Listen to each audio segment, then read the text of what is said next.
Hello नमस्कार दोस्तों, आप सभी का आज के इस सेशन के अंदर स्वागत है। दोस्तों, आज इस सेशन के अंदर हम चर्चा करने वाले हैं रीट पात्रता परीक्षा 2025 को लेकर के। जी दोस्तों, पिछले 2 दिनों से लेकर के ये जो चर्चा में चल रही है रीट को लेकर के आप सभी के, और कमेंट्स भी बार-बार आए हैं कि अब रीट का जो सिलेबस है अब की बार कोई कोई इसमें चेंजेज़ होगा या फिर ये सेम ही रहेगा। तो इसी के संबंध में हम इस वीडियो के अंदर चर्चा करने वाले हैं। तो बने रहे वीडियो के अंत तक, और चैनल पर पहली बार आए हैं तो दोस्तों चैनल को सब्सक्राइब ज़रूर करिएगा और इस वीडियो को अपने दोस्तों के साथ भी शेयर ज़रूर करें ताकि वो भी इस जो राजस्थान शिक्षक पात्रता है रीट, इसके जो विस्तृत सिलेबस के बारे में भी वो जान सकें और क्या इसका पैटर्न है जो रहने वाला है। तो चलिए दोस्तों, शुरू करते हैं आज के सेशन को और जानते हैं जो रीट का लेवल 1 का जो सिलेबस है वो किस प्रकार का रहने वाला है। तो यहाँ पर जो दोस्तों आपके जो 5 सब्जेक्ट हैं इस रीट पात्रता के अंदर रहने वाले हैं लेवल 1 के अंदर। जिसके अंदर हमारा जो पहला जो टॉपिक है वो रहने वाला है बाल विकास एवं शिक्षा विद्या, यानी बाल विकास जो साइकोलॉजी है वो रहने वाली है। और इसके अंदर जो दोस्तों हैं 30 प्रश्न हैं जो पूछे जाएंगे और 30 नंबर के ये जो पेपर में क्वेश्चन हैं जो पूछे जाएंगे, यानी 30 क्वेश्चन हैं जो इसके अंदर पूछे जाएंगे। और इसके जो टॉपिक है वो दोस्तों बाल विकास के अंदर, तो बाल विकास की शिक्षण विद्या है, इसके अंदर बाल विकास है, व्यक्तिगत विभिन्नताएं हैं, व्यक्तित्व हो गया, बुद्धि है, विविध अधिगमकर्ताओं की जो समझ है वो है, और फिर है जो इसकी विद्या है वो है आरटी 2009 है, 2005 है। ये सभी जो बिंदु है इसके अंदर रहने वाले हैं। फिर हमारा दूसरा टॉपिक है यहाँ पर भाषा प्रथम हिंदी, यानी पहली भाषा है यहाँ पर हिंदी रहने वाली है ऑलरेडी। यानी प्रथम भाषा और द्वितीय भाषा क्या होती है दोस्तों? तो प्रथम भाषा वो होती है, यानी पेपर के अंदर एक भाषा हमें पहले से ही दी भी आएगी। तो यानी यहाँ पर हिंदी है जो प्रथम भाषा रहेगी, जिसके 30 क्वेश्चन है वो दोस्तों पूछे जाएंगे। तो यहाँ पर हिंदी के हम चर्चा करें तो हिंदी की क्या यहाँ पर रहने वाला है, तो एक जो पठित गद्यांश है वो आएगा। उस पठित जो गद्यांश आएगा उस गद्यांश से ही हमें क्या करना है, कुछ क्वेश्चन पूछे जाएंगे जिसके हमें आंसर देना है, जो होंगे पर्यायवाची से संबंधित हो गए, विलोम शब्द हो गए, वाक्यांश के लिए एक शब्द हो गया, शब्दार्थ, शब्द शुद्धि, उपसर्ग, प्रत्यय, संधि, समास, संज्ञा, सर्वनाम, विशेषण, प्रत्यय, ये जो सभी जो टॉपिक हैं शॉर्ट के अंदर छोटे, इन इस गद्यांश में से ही इन क्वेश्चनों को पूछा जाएगा। और हमें जो रेखांकित जो शब्द किए जाएंगे, जैसे कोई शब्द दिया गया है और शब्द को रेखांकित किया गया है, इसमें संज्ञा कौन सी है, सर्वनाम कौन सा है, तो वो पूछे जाएंगे। ये हो गया हिंदी के अंदर। दूसरा यहाँ पर तीसरा जो टॉपिक है भाषा द्वितीय। द्वितीय भाषा यहाँ पर हमें जो फॉर्म भरेंगे हम, तो उसके अंदर हमें चूज़ करना है कि हमें इंग्लिश इंग्लिश लेना है या फिर जो संस्कृत है वो लेनी है। तो अधिकतर विद्यार्थी है जो दोस्तों संस्कृत लेते हैं, क्योंकि संस्कृत है जो सरल होती है। जिसकी इंग्लिश मजबूत है वो इंग्लिश ही लेवें, क्योंकि इंग्लिश है जो मेन जो सब्जेक्ट मेन जो पेपर होगा रीड का, उसके अंदर इंग्लिश अनिवार्य होगी। क्योंकि वहाँ पर हिंदी है जो आएगी, लेकिन अनिवार्य है जो इंग्लिश भी इसमें इसके अंदर अनिवार्य होगी। तो अगर आपकी इंग्लिश मजबूत है तो आप इंग्लिश ही लेवें। तो इससे संबंधित के अंदर भी 30 क्वेश्चन है वो जो पूछे जाएंगे द्वितीय भाषा के संबंध में। फिर है गणित, तो गणित के संबंध भी जो दोस्तों यहाँ पर है जो क्वेश्चन है जो पूछे जाएंगे वो 30 क्वेश्चन है जो गणित को लेकर के आने वाले हैं।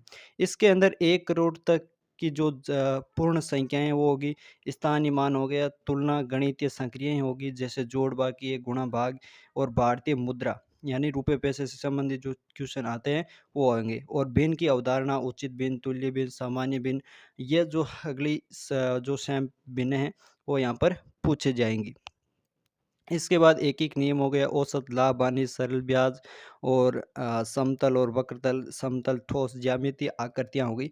ये जो गणित के जो टॉपिक रहने वाले हैं, इसी के साथ गणित की शिक्षण विधियाँ हैं, जो गणित की प्रकृति है, पाठ्यक्रम की जो महत्ता है, यानी गणित की भाषा से संबंधित जो क्वेश्चन है वो यहाँ पर पूछे जाएँगे। औपचारिक और अनौपचारिक जो विधियाँ, मूल्यांकन, शिक्षण विधियाँ, यह यहाँ पर गणित की जो पूछी जाएँगी। इसी के साथ यहाँ पर हमारा अगला टॉपिक है वो रहने वाला है पर्यावरण। तो इसके अंदर जो दोस्तों काफ़ी जो क्वेश्चन तो वैसे 30 ही पूछे जाएँगे, लेकिन इसका जो सिलेबस है वो काफ़ी बड़ा है। तो इसके अंदर परिवार जो पहली इकाई है वो रहने वाली परिवार, फिर वस्त्र एवं आवास, वो व्यवसाय हो गया। हमारी जो सभ्यता संस्कृति है इसके अंदर ऑलरेडी जो राजस्थान का जो रीटमेंस के अंदर जो राजस्थान जी के हैं वो यहाँ पर आएँगे, जैसे राष्ट्रीय प्रतीक हो गए, राष्ट्रीय पर्व हो गए, राजस्थान के मेले एवं त्योहार, राजस्थान की वेशभूषा, आभूषण, राजस्थान खान-पान, राजस्थान की वास्तुकला, पर्यटन स्थल, राजस्थान की प्रमुख विभूतियाँ यानी व्यक्तित्व, गौरव की विरासत जैसे दुर्ग हो गए, महल हो गए, स्मारक, बावड़ियाँ, ये जो सभी बिंदु हैं यहाँ पर आने वाले हैं। राजस्थान की चित्रकला हो गई, राजस्थान के लोक देवता, ये सभी जो इसके अंदर पर्यावरण अध्ययन के अंदर आने वाले हैं। इसी के साथ परिवहन और संचार होगा और अपने शरीर की देखभाल से संबंध में, यानी जो शरीर की देखभाल, साफ-सफाई, बाई अंक बगा यानी जो बायोलॉजी है, इससे संबंधित जो सामान्य जानकारी है वो भी इस पर्यावरण अध्ययन के माध्यम से हमें पूछी जाएँगी। और इसके साथ सजीव जगत जैसे पादपों में जनन हो गया, संगठन के स्तर यानी राज्य वृक्ष है, राज्य पक्षी है, राज्य पशु-पक्षी, संरक्षित वन्य जीव, ये जो बिंदु है इसके अंदर आने वाले हैं। इसी के साथ जो हमारी पृथ्वी है और अंतरिक्ष है, इससे संबंधित जैसे सौर परिवार, भारत के अंतरिक्ष यात्री, पर्वतारोहण, ये जो बिंदु है इसके अंदर आ सकते हैं और पूछे जा सकते हैं। इसी के साथ पर्यावरण अध्ययन की जो शिक्षण विधियाँ हैं, वो भी यहाँ पर आपको क्वेश्चन के रूप में देखने को मिलने वाली हैं। तो इस प्रकार से ये हमारा जो पैटर्न है जो दोस्तों रहने वाला है, 5 टॉपिक होंगे इसके अंदर। बाल विकास और शिक्षा विद्या, साइकोलॉजी, भाषा प्रथम जो हिंदी यहाँ पर अनिवार्य रूप से होगी। द्वितीय भाषा हमें चूज़ करनी होगी। अगर आपकी जो इंग्लिश सब्जेक्ट मौजूद है तो इंग्लिश चुनें, नहीं तो आप संस्कृत चुनें, क्योंकि पढ़ने के अंदर भी आपको आसानी होगी और आपको समझ भी आ जाएगी। और उसके बाद गणित है और गणित पर्यावरण अध्ययन है। कुल मिलाकर के ये पेपर है जो दोस्तों 30-30 नंबर प्रत्येक सब्जेक्ट के पूछे जाएँगे और 150 नंबर का पेपर होगा और 2.5 घंटे आपको यहाँ पर समय दिया जाएगा।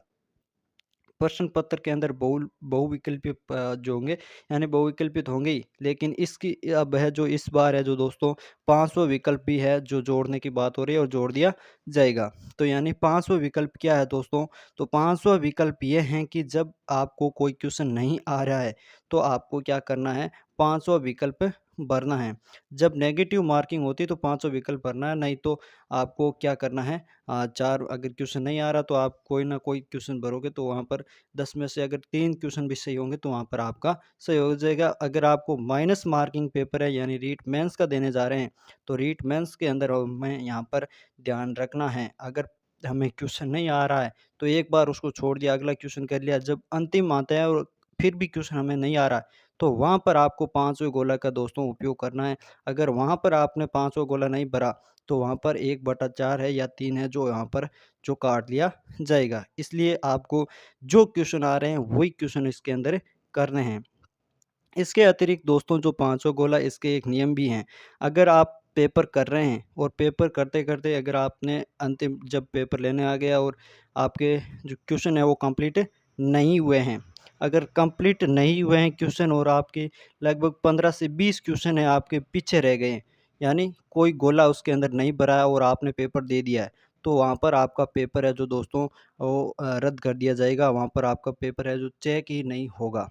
क्योंकि इसके अंदर स्पष्ट रूल लिखा गया, अगर आपका जो पेपर है उसका 10% से अधिक आपको गोले रिक्त नहीं रखने हैं। यानी इसका 10% हम माने 150 का तो 15 क्वेश्चन होते हैं। कितने होते हैं दोस्तों? 15 क्वेश्चन। अगर आपके 3-4 क्वेश्चन या 5 क्वेश्चन तक खाली रह सकते हैं। अगर इससे अधिक आप क्वेश्चन रिक्त छोड़ देते हैं गोले, तो आपका पेपर है जो जहाँ जाँच ही नहीं होगा, वहाँ पर भी आपका रिजेक्ट कर दिया जाएगा। इस बात का भी आपको दोस्तों ध्यान रखना है। तो तमाम जो आपके कमेंट्स आ रहे थे इस सिलेबस को लेकर के, तो ये सिलेबस हैं, ये पुराना सिलेबस है, लेकिन जैसे ही रीट की विज्ञप्ति जारी होगी उसके अंदर किस प्रकार का अगर कोई नया सिलेबस अपडेट करेंगे, वो भी हम अगले वीडियो के अंदर चर्चा कर लेंगे। इसी के साथ एक दोस्तों आपको और बात बताऊंगा कि जो अगर आप डीएलएड प्रथम वर्ष और द्वितीय वर्ष के अंदर हैं, जो डीएलएड द्वितीय वर्ष के अंदर है वो तो अच्छी तरीके से एलिजिबल है, क्योंकि उनकी फर्स्ट ईयर हो चुकी है और सेकंड ईयर की जो एग्ज़ाम है वो रीट पात्रता जो परीक्षा होगी वो उनसे पहले पहले है जो हो जाएंगे, तो इसलिए सेकंड ईयर वाले हैं एलिजिबल हैं, इसलिए अपनी तैयारी को बरकरार बनाए रखिएगा। और जो डीएलएड प्रथम वर्ष के अंदर हैं वो अगर कितनी भी तैयारी करें तो वो इनके अंदर एलिजिबल नहीं होने वाले हैं।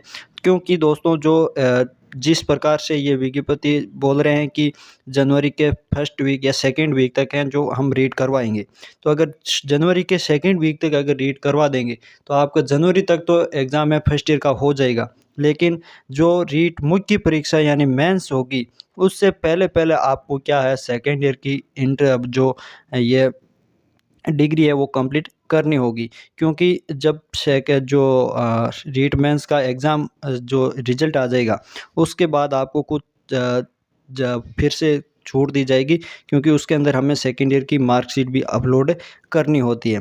तो वहाँ पर उस मेंस का रिज़ल्ट आने से पहले पहले आपकी डिग्री कंप्लीट होनी ज़रूरी है। अगर वहाँ पर नहीं होती तो आप एलिजिबल नहीं माने जाओगे। तो इस बात का भी आपको ध्यान रखना है। जो डीएलएड द्वितीय वर्ष के अंदर है वो अपनी तैयारी के अंदर बनाए रखिएगा, क्योंकि आप एलिजिबल हो इसके अंदर। अगर जो डीएलएड प्रथम वर्ष के अंदर है दोस्तों, उनके लिए हमारे ORJAT एप्लीकेशन पर नामात्र के शुल्क के अंदर जो कोर्स भी अवेलेबल है, अगर आपने परचेज़ नहीं किया तो परचेज़ ज़रूर कीजिएगा। क्योंकि इसके अंदर जो हमारे द्वारा है वो इम्पोर्टेंट क्वेश्चन और वीडियो कोर्स भी अवेलेबल हैं, तो आप ज़रूर परचेज़ करिएगा, जिसकी लिंक डिस्क्रिप्शन में दी गई है। तो मिलते हैं दोस्तों नए वीडियो के साथ, तब तक के लिए धन्यवाद। जय हिंद, जय भारत।